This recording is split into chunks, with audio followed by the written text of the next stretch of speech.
स्वदेश प्रेम। जहाँ बच्चों आइए हम आगे अध्ययन करते हैं। लिखते हैं कि तुम तो हे प्रिय बंधु स्वर्ग सी सुखद सकल विभवों की आकर, धरा शिरोमणि मातृभूमि में धन्य हुए हो जीवन पाकर।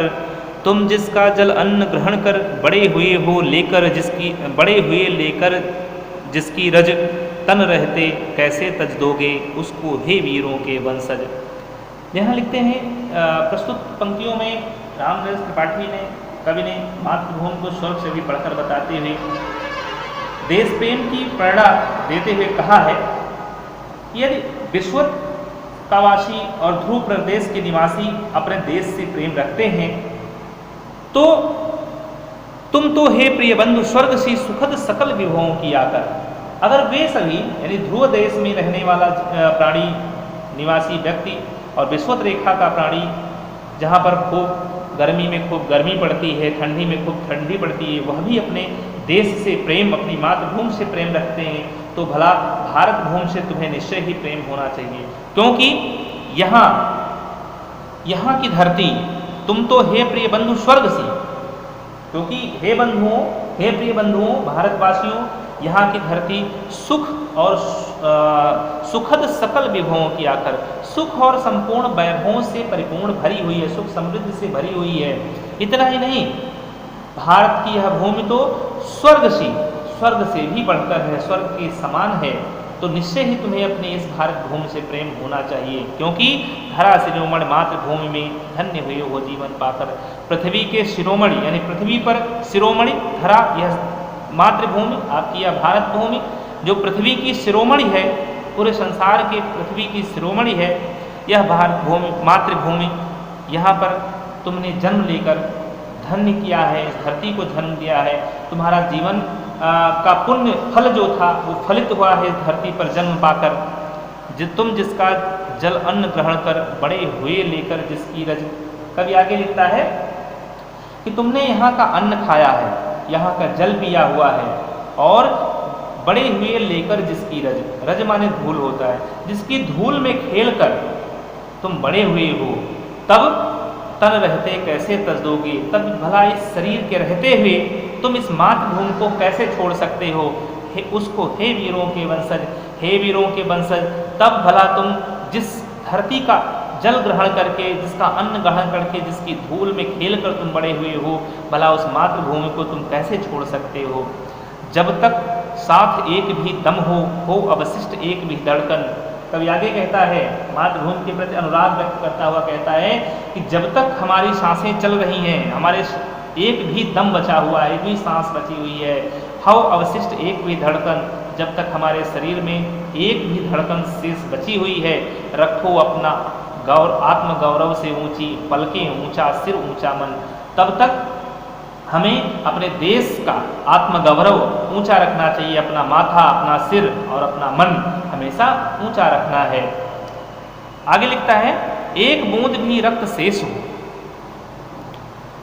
एक बूंद भी रक्त शेष हो, जब तक मन में हे शत्रुंजय दीन वचन मुख से न उचारो, मानो नहीं मृत्यु का भी भय।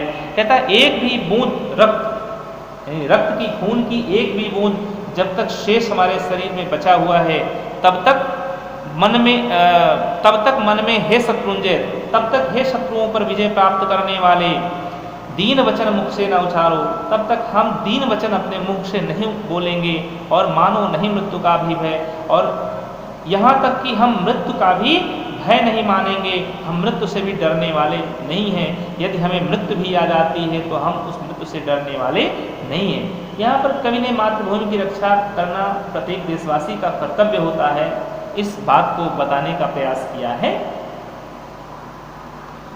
कवि आगे लिखता है कि निर्भय स्वागत करो मृत्यु का, मृत्यु एक है विश्राम स्थल, जीव जहाँ से फिर चलता है धारण कर नवजीवन संबल। यहाँ पंक्तियों में अपना सर्वस्व न्यौछावर करने की बात कवि ने कही है। क्यों? क्योंकि यह शरीर जो है क्षणभंगुर है, इसलिए शरीर का मोह जो है वह व्यर्थ है। आज है, कल ये समाप्त हो जाएगा, कल नहीं भी रहेगा। आगे कहता है, हे भारत के वीर युवकों, हे वीरों, निर्भय स्वागत करो मृत्यु का, तुम निडर होकर अपनी मृत्यु का स्वागत करो। मृत्यु एक है विश्राम स्थल। तो तुम मृत्यु से डरो नहीं, क्योंकि मृत्यु तो एक ऐसा स्थान है जहाँ पर मनुष्य अपने जीवन की सारी थकान, सारी कह सकते हैं थकावट, सारी व्यथा, सारी पीड़ा को दूर करने के लिए प्राप्त करता है। यानी मृत्यु एक विश्राम स्थल है जहाँ पूरे जीवन का थकान समाप्त किया जाता है, आराम प्राप्त किया जाता है, आराम किया जाता है। जहाँ से जीव जहाँ से फिर चलता है धारण कर नव जीवन संबल। जिस प्रकार से थकान से ग्रस्त व्यक्ति जब थोड़ी देर आराम कर लेता है तो उसमें स्फूर्ति और ताजगी आ जाती है। तो कवि कहता है, उसी तरह से कहता है कि जब व्यक्ति मृत्यु रूपी विश्राम स्थल को प्राप्त कर लेता है तो उसमें फिर से आगे बढ़ने की नव स्फूर्ति, नव ताजगी भर जाती है। लिखता है, जीव जहाँ से फिर चलता है धारण कर नव जीवन संबल। जहाँ से जीव मृत्यु एकमात्र वह स्थान है, एक विश्राम स्थल है। मृत्यु यानी मृत्यु वह एकमात्र स्थान है जहाँ से मानव अपने पुराने शरीर को त्याग कर धारण कर नव जीवन संबल और नवीन जीवन का आधार ग्रहण कर, नवीन जीवन कर एक संबल, एक आधार ग्रहण करके फिर आगे बढ़ने का प्रयास करता है। कि मृत्यु एक सरिता है जिसमें श्रम से कातर जीव नहाकर फिर नूतन धारण करता है काया रूपी वस्त्र बहाकर।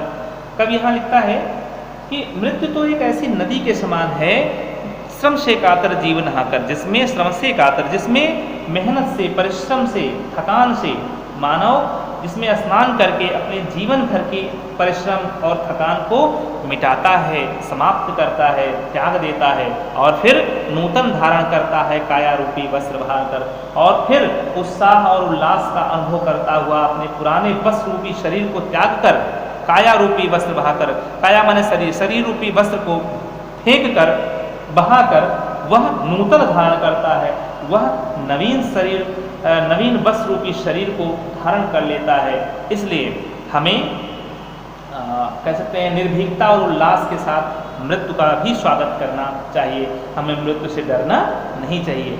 कवि ने यहाँ मृत्यु से निडर होकर देश के लिए अपना सब कुछ, यहाँ तक कि अपने प्राणों की भी आहुति देने की प्रेरणा दी है। यहाँ कल मिल्टन ने मृत्यु को संबंध में कहा था, याद आ रहा मुझे, कि मृत्यु सोने की वह चाबी है जो अमरता के महल को खोल देती है। यह मृत्यु वह सोने की चाबी है जो अमरता के महल को खोलती है, अमरता की ताले को खोल देती है, जहाँ से हम अमर हो जाते हैं, हम जहाँ से अमरत्व को प्राप्त हो जाते हैं। ठीक है, तो वही चीज़ है, यहाँ पर भी वही चीज़ है कि फिर नूतन, मृत्यु एक सरिता है, मृत्यु एक ऐसी नदी है, श्रम से कातर जीव नहाकर, जहाँ पर परिश्रम से, थकान से ग्रस्त व्यक्ति स्नान करके नूतन धारण करता है, फिर से नवीन उत्साह और उल्लास रूपी नवीन शरीर को धारण करता है। कैसे? काया रूपी वस्त्र बहाकर, अपने काया रूपी शरीर रूपी वस्त्र को फेंक कर, पुराने शरीर रूपी वस्त्र को त्याग कर नवीन वस्त्र, नवीन शरीर रूपी वस्त्र को धारण कर लेता है।